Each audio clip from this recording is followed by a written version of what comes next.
Canal 1. Somos contenido.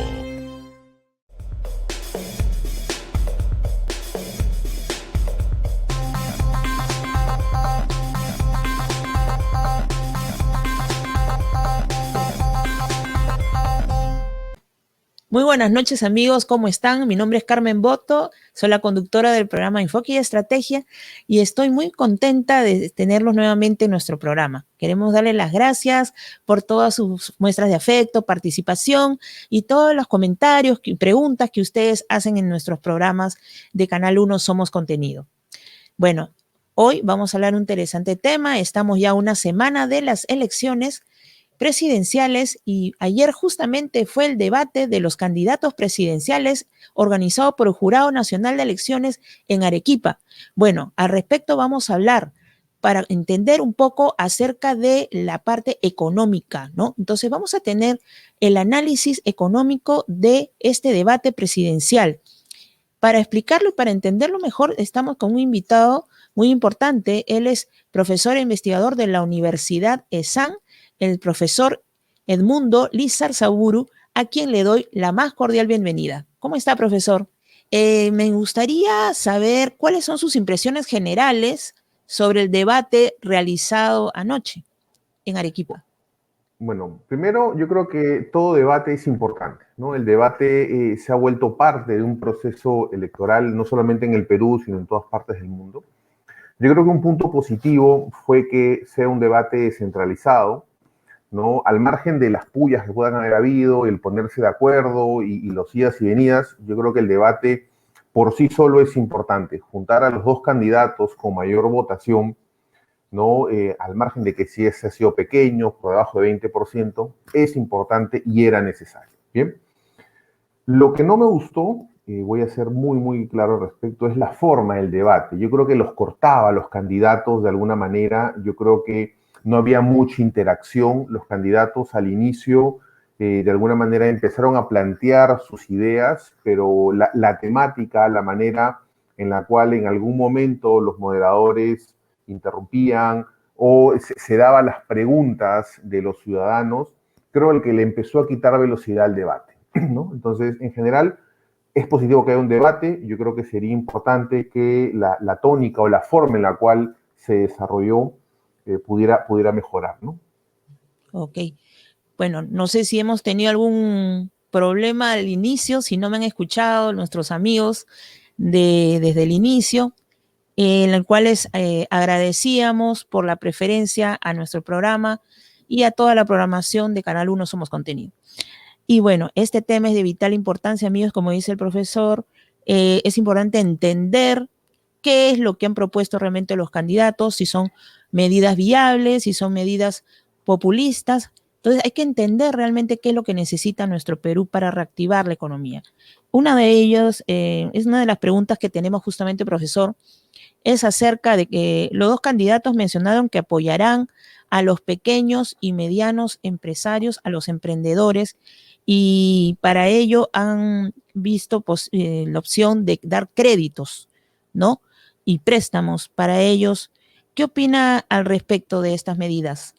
A ver, yo creo que para empezar, toda medida es positiva si y solo si la medida tiene un indicador de gestión. Es decir, si yo lo puedo medir, yo lo puedo gestionar, por ende hay un control, hay un monitoreo. Entonces, es cierto, ¿no? Tenemos más de 2.000 micros, pequeños y medianas empresas que están siendo afectadas. El Ministerio de la Producción ha sacado un programa y es evidente que los dos candidatos, de alguna manera, están buscando poder ayudar a los empresarios, a los emprendedores. Sí. Yo creo que hay un punto que es fundamental aquí.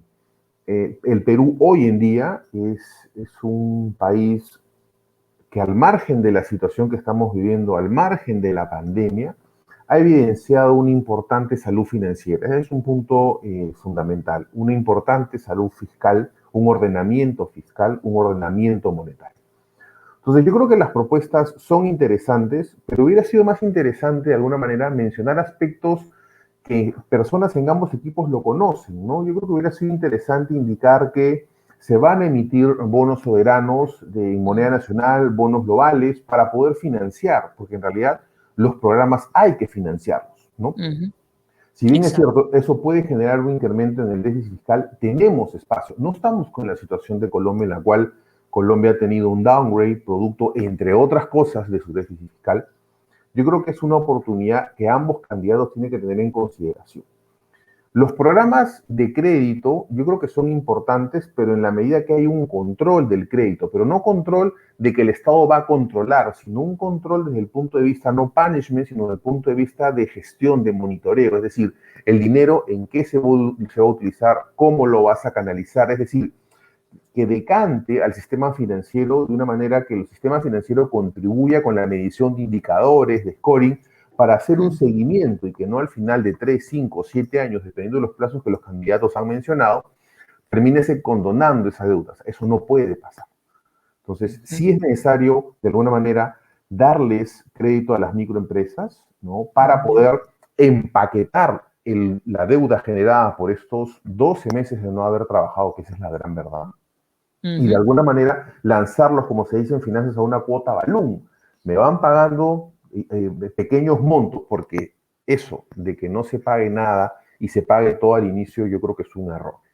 Debe hacerse cuotas escalonadas, o sea, no necesariamente a 7 años, pero al inicio pagas muy poquito y se va escalonando de tal manera, ¿no? Que, Gradualmente, claro. correcto, ¿no? Además, eso evidencia la voluntad de pago, ¿no? Y la potencial capacidad de pago, con alternativas de poder refinanciar si es necesario, con una participación activa de la superintendencia, porque hay un marco normativo que tiene que cubrir, ¿no?, estos préstamos, porque no solamente se van a canalizar por Agrobanco o por el Banco de la Nación. COFI es una banca de segundo piso.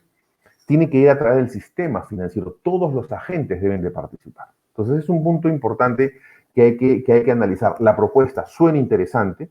Lo que nos hubiera gustado es tener claro cuáles son los mecanismos con los cuales se Claro. va a financiar, ¿no? Ambos candidatos coincidieron en señalar la necesidad de destrabar los proyectos y aperturar las obras. ¿Qué beneficios va a traer todo esto al país de lograrlo, no? Mira, las obras son importantes por el efecto multiplicador. La obra no solamente es importante cuando la obra termine, porque genera un beneficio en la comunidad, en la sociedad.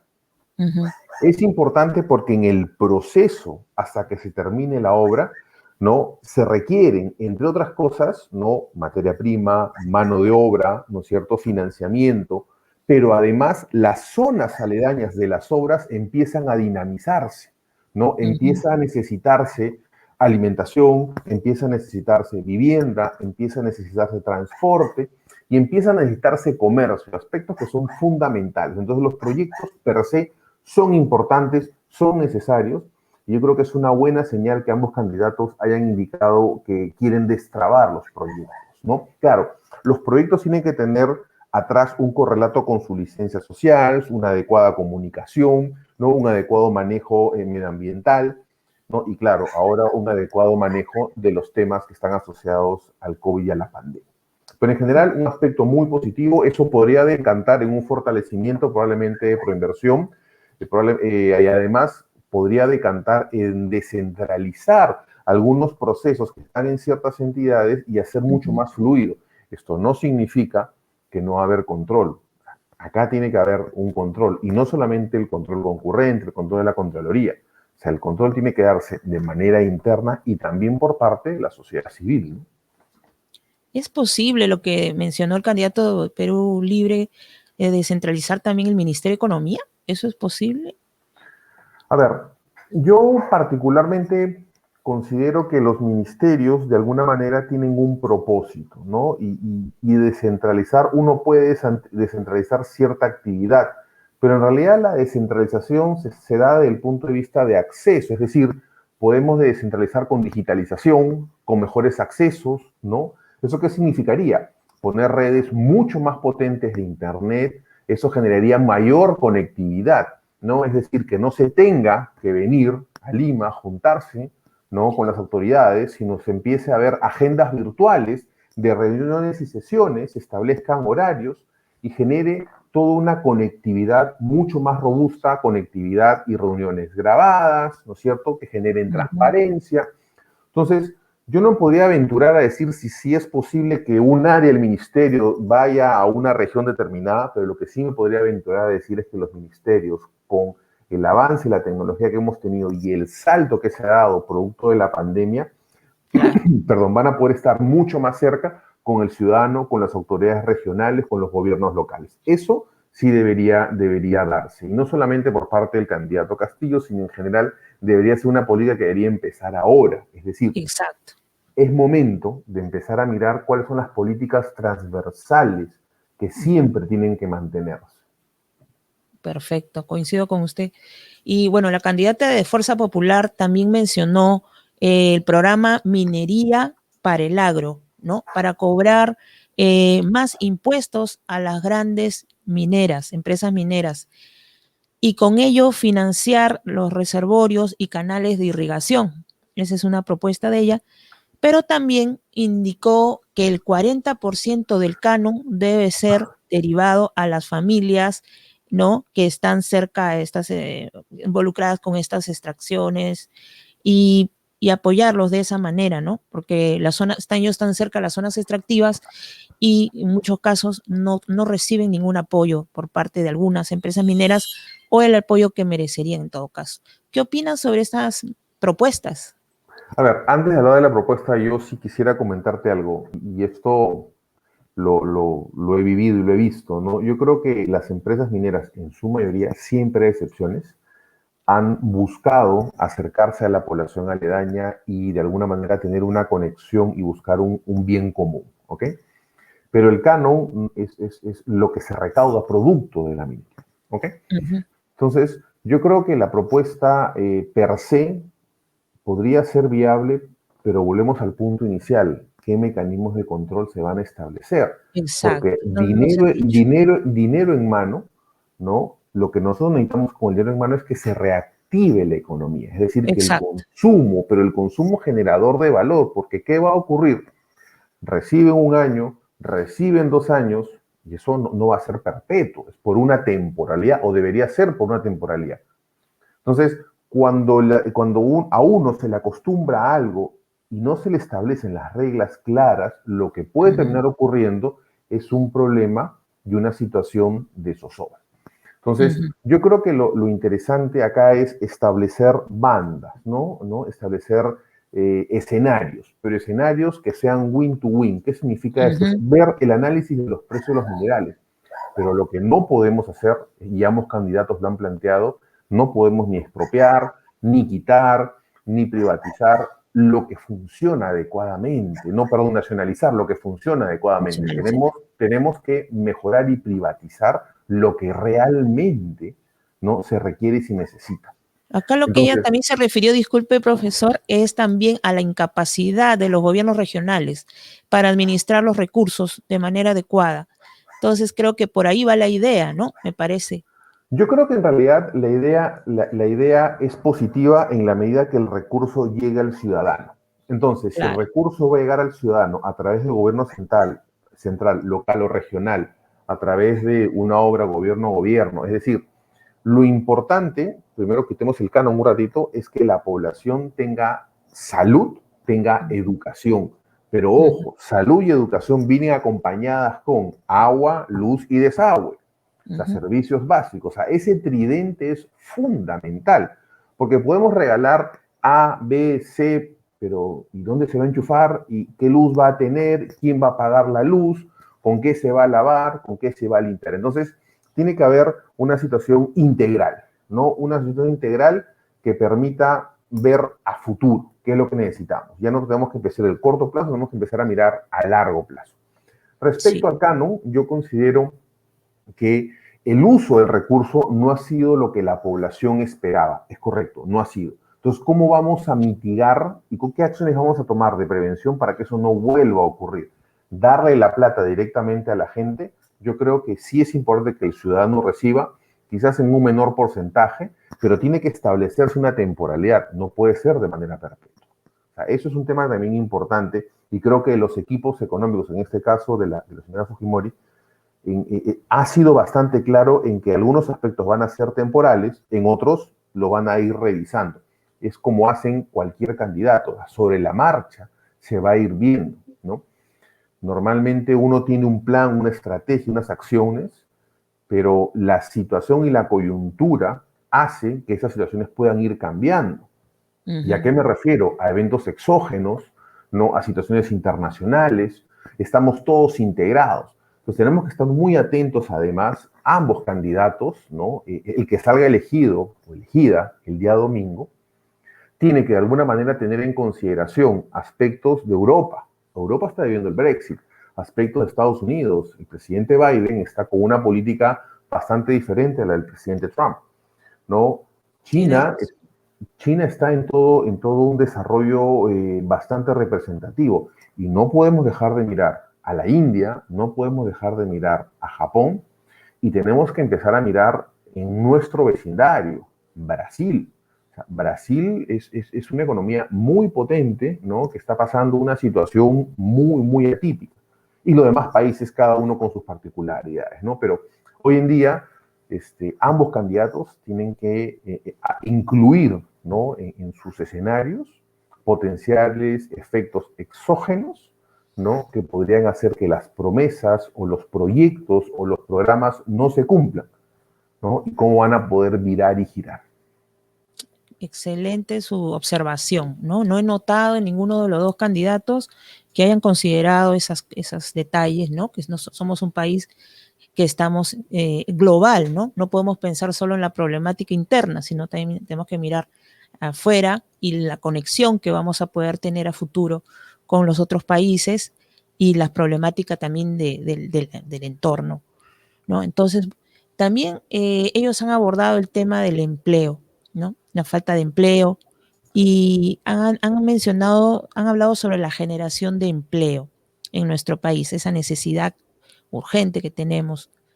Y el candidato de Perú Libre indicó que un eventual gobierno creará 1.000.000 de puestos de trabajo en lo que queda de este año, ¿no? De julio a diciembre, de ganar él las elecciones. Mientras que la candidata Fujimori indicó que aumentará el sueldo mínimo. ¿Cuál es su opinión sobre estas medidas al A ver, respecto? la generación de empleo no solamente viene por parte del aparato estatal, sino por la inversión privada. Entonces, si se van a destrabar los proyectos y en los próximos 6 meses todos los proyectos van a funcionar, probablemente no solamente haya 500.000, 1.000.000, sino probablemente muchos más puestos de trabajo. Entonces, eso es un aspecto positivo y ambos candidatos creo que lo han señalado. En el caso del aumento del sueldo mínimo, es importante, de alguna manera, ver el efecto que eso pueda tener en las empresas. O sea, algo que de alguna manera tenemos que balancear, ¿no? Es lo siguiente, es el sueldo, la eficiencia y efectividad, es decir, el resultado, ¿no? Y la supervisión. ¿Por qué? Porque tenemos que llegar a un punto, un equilibrio, de tal manera que el trabajador y el empresario lleguen a un acuerdo, no solamente monetario, ¿no es cierto?, sino de resultados, ¿no? Entonces, subir el sueldo mínimo se puede hacer si es necesario sobre la base del incremento del tipo de cambio, y si no retrocede lo que esperamos que pueda retroceder, claramente hay que subirlo, porque los precios se van a encarecer. Eso es por un lado. Por otro lado, quien va a pagar eso es el empresario, son las empresas, no solamente las empresas del Estado, sino las empresas privadas. Porque Claro. acuérdate que por cada sol tú tienes que como empresa pagar un 45% adicional, porque tienes vacaciones, tienes ETS, tienes todo el marco laboral que es parte de nuestra realidad. Entonces, ¿es Exacto. importante subir el sueldo mínimo? Sí, es importante subir el sueldo mínimo. Pero antes del sueldo mínimo, yo considero que es importante que se sepa en qué porcentaje, ¿no? Con la finalidad de que eso no termine afectando tanto el flujo de las empresas, ¿no? Porque acuérdate que sobre el sueldo hay que pagar de salud, ¿no? Y una serie de impuestos, ¿no? El impuesto a la renta, claro.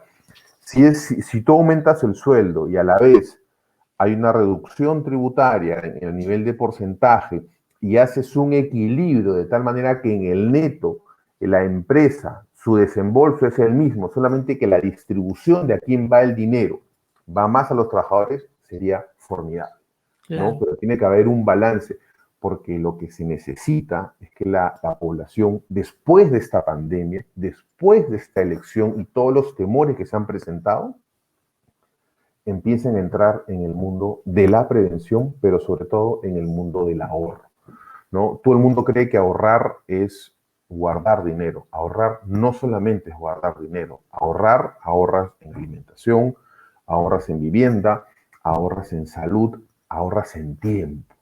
Y eso es lo que de alguna manera nos tiene que quedar además de esta pandemia, ¿no? El tema de la salud mental, que alguno de los candidatos lo ha mencionado, pero yo me hubiera gustado que se enfoque mucho más, ¿no? Los temas de economía mucho más claros, los temas de salud mucho más claros. Han habido propuestas, yo creo que por el lado de la señora Fujimori, interesante.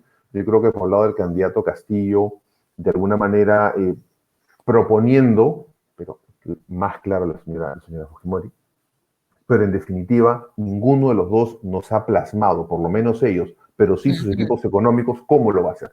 ¿Cómo lo van a hacer? Interesante. Sí, algunas pueden llegar a hacer medidas ahí volando, ¿no? Como, o sea, ¿cuándo se van a hacer? ¿Cómo se van a hacer? Y eso ha faltado, ¿no? Falta precisión, mucha precisión en ambos. Yo creo que en realidad la precisión en un canal de televisión después del debate, yo pude escuchar a un representante de cada equipo económico, ¿no? Y en realidad fue bastante interesante escucharlos a ellos. Claro, habían dos personas más, de las cuales una, yo creo que no ayudó al candidato, o a la persona que hablaba de los temas de economía, pero yo creo que ambos plantean una posición interesante y terminaron coincidiendo. Es más, lo dijeron, oye, realmente estamos coincidiendo. Entonces, tú decías, oye, sería ideal que los candidatos hablaran como sus expertos de economía, nos darían más tranquilidad a todos, ¿no? Sí. Y de alguna manera podríamos tener un horizonte, ¿no? Yo creo que, por ejemplo, en el caso de Luis Carranza, él no solamente ha sido ministro de Economía, o sea, él ha sido viceministro. Entonces, su rédito no solamente está en que fue cabeza de ministerio, sino que estuvo en la parte de vice de Hacienda y haciendo una labor, la parte de creadores de mercados, la parte de emisión de deuda. Y luego tiene al señor Campodónico, ¿no? que viene con un track record importante en el sector de hidrocarburos, estuvo en Petroperú un determinado tiempo, planteó unas estrategias, planteó una idea, pero quitando los achaques que se ha dado uno al otro de las cosas malas, saquemos lo malo. Yo creo que escucharlos a ellos, oye, sí, pues hubiera sido interesante que así lo presentaran, ¿no? Entonces, Claro. eso es lo que faltó, esa claridad, claro, que en ambos casos lo da el conocimiento a profundidad, in deep, como le dicen los americanos, ¿no? Bueno, también algo que preocupaba mucho al pueblo, ¿no? A nosotros los ciudadanos, son una propuesta del señor Castillo relacionada a las importaciones, ¿no? Entonces, el candidato Castillo ayer en el debate ha negado que vayan a prohibir las importaciones, ¿no? Y más bien él dice que se va a proteger la producción nacional y que se permitirá la inversión privada, pero con reglas claras, ¿no? No sé si usted considera que ha cambiado un poco su plan, el plan o lo que él mencionó en el anterior debate en Chota, o es que no habíamos entendido bien, pero resulta que ahora él ha negado que se vayan a prohibir las importaciones. ¿Cómo es esto? Bueno, yo creo que no es que entendimos mal, o sea, y ayer el señor Campodónico lo dijo, hemos cambiado, o sea, y fue bien claro, ¿no? Mismo transmitía el verbo de que han cambiado. Pero particularmente, y como me has escuchado, yo soy una persona que considera que el mercado tiene que estar abierto. Entonces, cualquier opción de cerrar el comercio exterior es un problema, ¿ok? Entonces, tenemos que analizar cada caso de manera particular, ¿no? No podemos generalizar, ¿no? Ayer se centraban en la papa, pero, a ver, Perú no solamente es papa, es café, es palta, es chirimoya, ¿no es cierto? Es pecana, ¿no? En Ica tenemos pues una gran producción de pecanas y nadie habla de la pecana, ¿no? En el norte tenemos un montón de frutos y cultivos y nadie ha hablado de eso, o sea, se centraron en un producto bandera que tiene una gran variedad y que es riquísimo y que nos gusta mucho. Claro, mencionaron que era por el aniversario, digamos, se celebraba, y el Día Mundial. y el puede la brasa, pero en general yo Sí. creo que la agricultura y las industrias deben de tener un componente de tecnología. Entonces, yo no sé si necesariamente se tenga que hacer un ministerio. Yo creo que cada gobernante en su momento tiene que establecerlo. Así se crearon ministerios en la época del presidente Humala. Pero más importante que el aparato, ¿no? Es buscar que exista tecnología. Hay universidades, por ejemplo, que han desarrollado ya robots, ¿no? Y los llevan a la minería. Entonces, ¿por qué no empezamos a importar tecnología? ¿Eso qué significa? Que cerrar las barreras es volvernos locales, cuando en realidad hoy en día hay que ser globales, es decir, globales y locales. Eso es clave. Entonces, yo creo que el tema de las importaciones no se puede cerrar. Yo creo que inicialmente pudo haber sido alguna idea, yo no lo sé con claridad, ¿no? Pero en definitiva el mercado tiene que estar abierto y si ayer lo reafirmó, esperemos que sea así. Estamos a 6 días de una elección que en realidad tiene en zozobra a un montón de personas por diversos aspectos, ¿no? Entonces, esta es una semana clave, es una semana donde va a haber mucha volatilidad y los mensajes, esperemos, sean directos y concretos, ¿no? Que no estén en la nebulosa. Eso no podemos tener. Sí, el país está muy golpeado y no podemos tener mensajes que solamente sean populistas y que no lleguemos a la verdad, ¿no? Porque los estamos cansados ya todos los ciudadanos peruanos de esas medidas y queremos cosas ciertas que se puedan, viables, ¿no? Para nuestro país. Y algo también que la señora Fujimori mencionó es que se va a entregar un bono de creo que 10.000 soles, dijo, a las familias que tengan un familiar fallecido de COVID, ¿no? Si no me equivoco, eso también ella prometió. Ahí también hay mucho que decir, ¿no? Porque cada familia, lamentablemente, en una familia, lamentablemente, ha fallecido más de una persona. Se le va a dar un bono a una sola familia por un familiar que falleció, por varios. No se precisó tampoco, ¿no? Puede ser Ana, una buena medida, pero ¿hasta qué punto? Y cubrir a la población peruana, ¿no? Que ha bueno, padecido hoy día han sincerado esta pandemia. ¿me escuchas? Hoy día han Sí, sincerado la cifra de fallecidos, ya está cercano a los 180.000 fallecidos, ¿no? lamentable. Entonces, es una pena, es una lástima, ¿no? Lo que ha venido ocurriendo. Todavía probablemente hay una brecha con lo que reporta el SINADEF, pero en particular yo creo que esta medida puede tener algunos visos de populismo, pero yo creo que en realidad la gente lo necesita. O sea, yo creo que la gente necesita no solamente dar una cristiana sepultura a su familiar, sino de alguna manera usar ese recurso para buscar curarse, algunas terapias, alguna medicación. La gente quedó muy golpeada. Sí, Entonces, yo creo que al margen del número, sí es importante darle un soporte, dar un apoyo, no solamente a las personas que han perdido a alguien por el COVID, sino en general a toda persona que haya perdido a alguien en esta pandemia, ¿no? O haya tenido que tomar alguna situación o alguna medida drástica con un familiar, yo creo que necesita un apoyo por parte del Estado. Entonces, esa medida, quitando el monto, yo creo que evidencia una potencial preocupación, pero me hubiera gustado de alguna manera entender cuál va a ser los mecanismos. No solamente participaría el MEF, imagino que participaría el MINSA, me imagino que claro. participaría el Ministerio de Educación, porque tiene que ser un tema transversal, probablemente el MIDIS, ¿no? Entonces, yo creo que es interesante la propuesta, pero pensando en el dolor de la persona, al margen del rédito de la votación. Yo creo que ambos candidatos deberían tomar las mejores propuestas de cada uno y llevarlas en marcha, ¿no? O sea, no es que se estén robando el plan de uno o de otro. No, no, no, Yo claro. creo que lo que necesitamos, y de verdad, o sea, como país, es empezar a unirnos. O sea, no puede ser posible la polarización que se está generando, porque de alguna manera eso termina generando una zozobra y una situación que no es positiva. Y no solamente porque puedan salir noticias en CNN, o pueda salir Oppenheimer, o pueda salir este Rincón a hablar o decir ciertas cosas, sino porque en realidad, como nación, no solamente merecemos, sino debemos dar un salto cualitativo. Y ya es momento de dar ese salto cualitativo, ¿no? Entonces, yo invocaría a ambos candidatos, sea cual sea el vencedor, ¿no? Claro.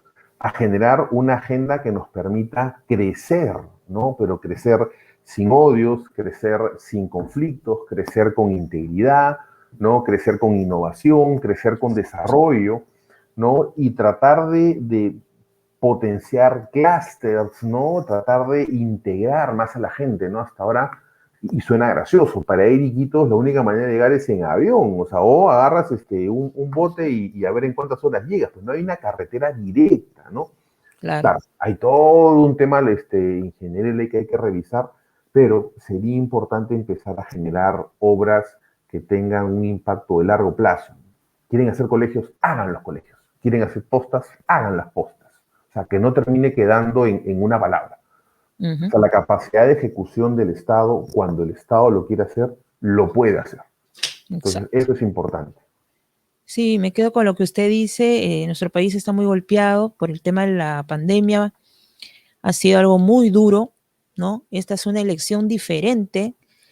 Creo que para todos es muy difícil, ¿no? Y para los gobernantes, no sé, para la señora Keiko, para el señor Castillo, yo creo que va a ser un gobierno muy, muy complicado para ellos, muy difícil para cualquiera de los dos, porque sacar adelante al país ante una pandemia como la que estamos viviendo y ante una situación económica tan difícil va a ser muy, muy complicado para ambos candidatos, a quienes, bueno, deseamos que se sigan, que se integren, ¿no? Que los planes de gobierno los compartan, que los ejecuten. Tuvimos la semana pasada al señor Bengolea, lo entrevistamos.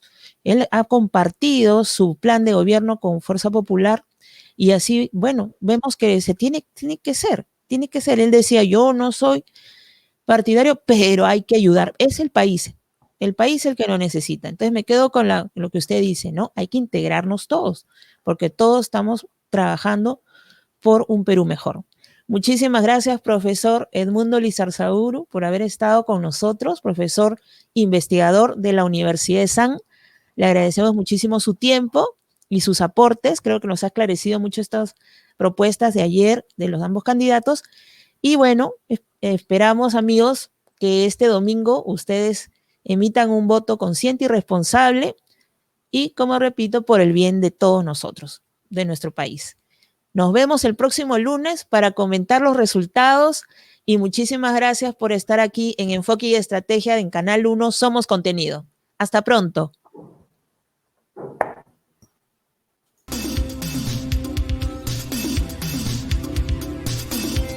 Canal 1 Somos Contenido.